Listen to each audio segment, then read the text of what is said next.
السلام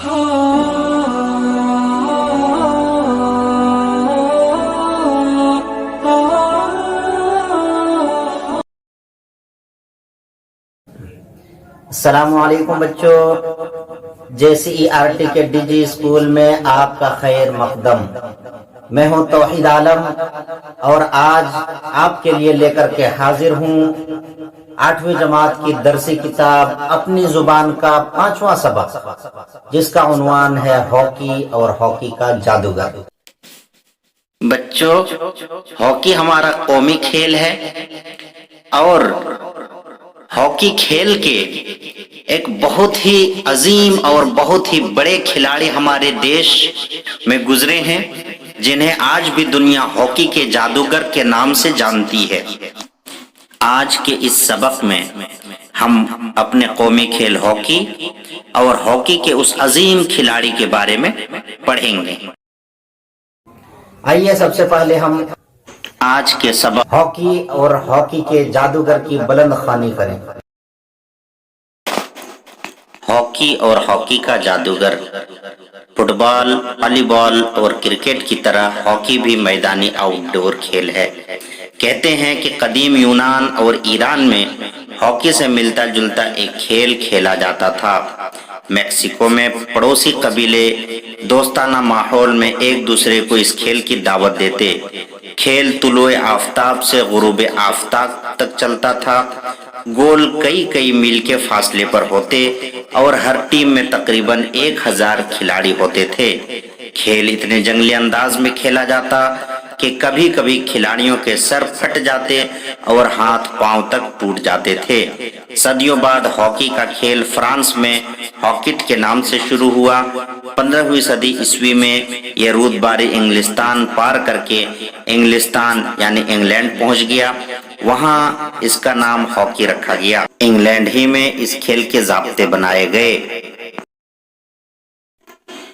اسکول کے لڑکے جنگلوں سے چھڑیاں کاٹ کر اور ان کو موڑ کر گیندوں سے ہاکی کھیلتے۔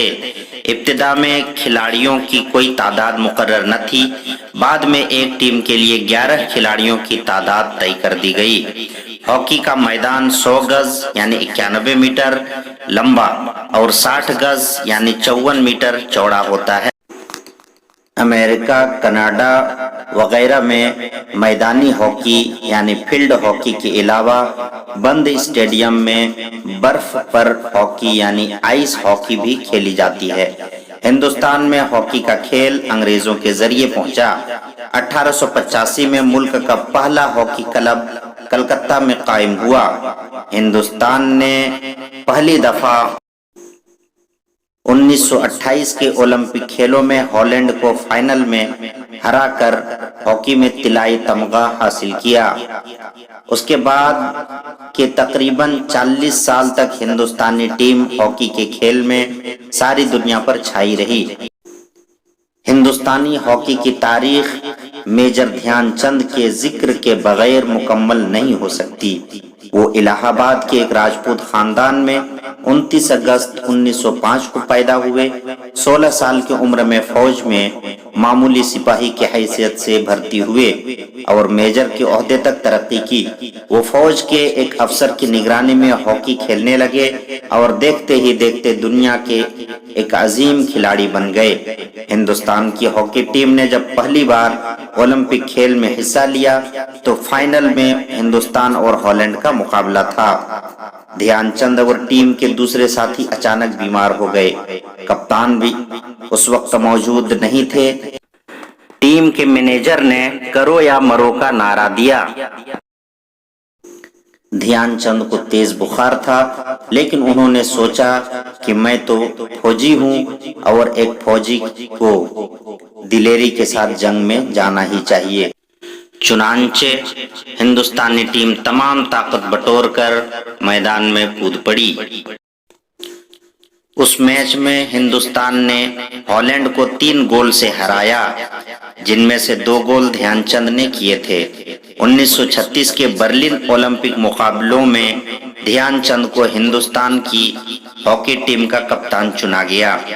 फाइनल मुकाबला हिंदुस्तान और जर्मनी की टीमों के दरमियान था। ये मुकाबला बड़ा सख्त साबित हुआ।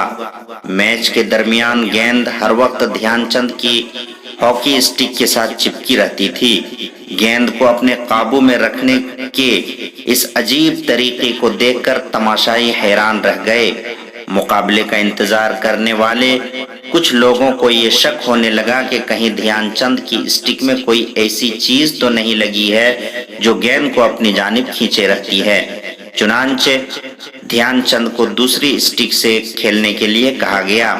दूसरी स्टिक से भी ध्यानचंद ने धड़ाधड़ गोलों का तांता बांध दिया। अब जर्मन हुक्काम को यकीन हो गया कि जादू स्टिक का नहीं बल्कि ध्यानचंद की लचकदार और मजबूत कलाइयों का है। वहां के तमाशाइयों ने उसी वक्त से ध्यानचंद को हॉकी का जादूगर कहना शुरू कर दिया। उस ओलंपिक में हिंदुस्तानी टीम ने कुल 38 गोल किए, जिनमें से 11 अकेले ध्यानचंद ही ने किए थे। सारी दुनिया में मशहूर होने के बाद भी ध्यानचंद में कभी भी गुरूर पैदा नहीं हुआ।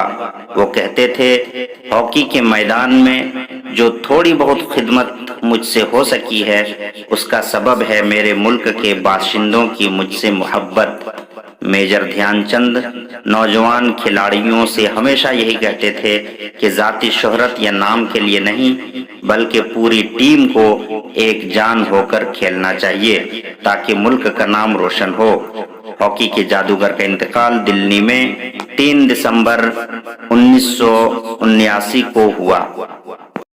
बच्चों, इस सबक में हमने देखा कि मेजर ध्यानचंद को हॉकी का जादूगर कहा जाता है और उन्हें हॉकी का जादूगर इसलिए कहा जाता है कि वो बहुत ही महारत के साथ हॉकी खेला करते थे। ऐसा लगता था कि गेंद उनकी स्टिक में चिपकी हुई है। उन्होंने पूरी दुनिया में हिंदुस्तान का नाम रोशन किया और हर जगह कामयाबी का परचम लहराया। हॉकी की तारीख मेजर ध्यानचंद के जिक्र के बगैर मुकम्मल नहीं हो सकती। आइए अब इस सबक के मुश्किल अल्फाज को हल करते हैं। कदीम माने पुराना, कबीला मुश्तरका नस्ली खुसूसियत रखने वाला ग्रोह, तुलूए आफताब सूरज निकलना, गुरूबे आफताब सूरज डूबना, रोदबारे इंग्लिस्तान इंग्लिश चैनल, इंग्लैंड और फ्रांस के दरमियान का समुंदरी रास्ता, ज़ाब्ता कायदा कानून, मुकर्रर तय किया हुआ, स्टेडियम खेल खेलने का वो मैदान जिसमें खेल देखने वालों का भी इंतजाम हो, खलबली हलचल शोर शराबा हंगामा, फाइनल आखिरी तिलाई तमगा सोने का मेडल, मुकम्मल पूरा, मेजर फौजी अफसर, भर्ती दाखिल होना दाखिला, मैनेजर मुंतजिम मुहतमिम, ओलंपिक हर 4 साल बाद एक मर्तबा होने वाले खेलों के आलमी मुकाबले, स्टिक हॉकी खेलने की छड़ी, जानिब तरफ, जर्मनी का रहने वाला, हुक्काम हाकिमों की जमा, अफसरान, शोहरत मशहूर होना, नाम रोशन होना, इज्जत हासिल करना, शोहरत पाना, गोलों का तांता बांध दिया मतलब लगातार कई गोल किए। अब आइए इस सबक के सवालात को हल करते हैं। सवाल नंबर 1, हॉकी खेलने के लिए कितनी जगह चाहिए? जवाब, हॉकी खेलने के लिए एक ग्राउंड चाहिए जिसकी लंबाई 91 मीटर हो और चौड़ाई 54 मीटर हो। सवाल नंबर 2, कदीम जमाने में हॉकी जैसा खेल कहाँ खेला जाता था? जवाब, कदीम जमाने में हॉकी जैसा खेल यूनान और ईरान में खेला जाता था। सवाल नंबर 3, फ्रांस में खेले जाने वाले खेल को क्या कहते थे? जवाब, फ्रांस में खेले जाने वाले खेल को हॉकिट कहते थे। सवाल नंबर 4, हॉकी के ज़ाब्ते किस मुल्क में बनाए गए? जवाब, हॉकी के ज़ाब्ते इंग्लैंड में बनाए गए। सवाल नंबर 5, आइस हॉकी क्या है और किन किन मुल्कों में खेली जाती है? जवाब, आइस हॉकी बंद स्टेडियम में बर्फ पर खेली जाती है। इसे अमेरिका और कनाडा में खेली जाती है। सवाल नंबर 6, हॉकी की टीम में कितने खिलाड़ी होते हैं? जवाब, हॉकी के टीम में 11 खिलाड़ी होते हैं। सवाल नंबर 7, ध्यानचंद कौन थे और उनकी पैदाइश कहाँ हुई थी? जवाब, मेजर ध्यानचंद हॉकी के मशहूर खिलाड़ी थे और उनकी पैदाइश इलाहाबाद के राजपूत खानदान में 29 अगस्त 1905 को हुई।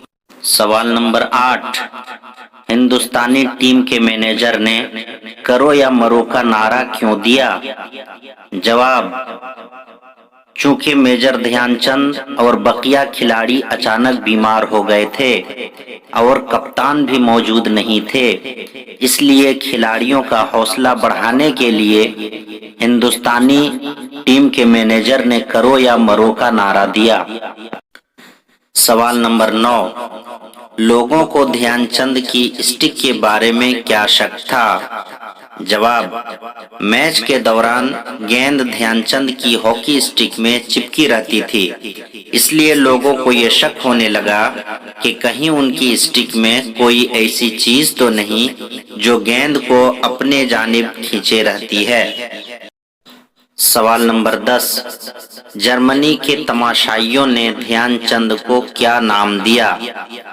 जवाब, जर्मनी के तमाशाइयों ने ध्यानचंद को हॉकी का जादूगर कहना शुरू कर दिया।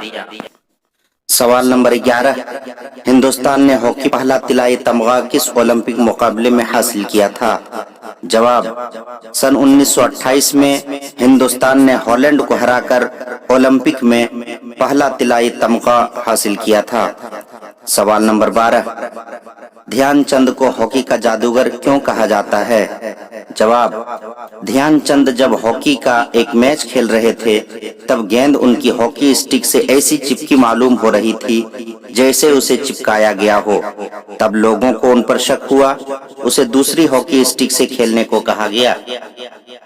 इस बार भी ऐसे लगा जैसे हॉकी स्टिक में गेंद चिपकी हो।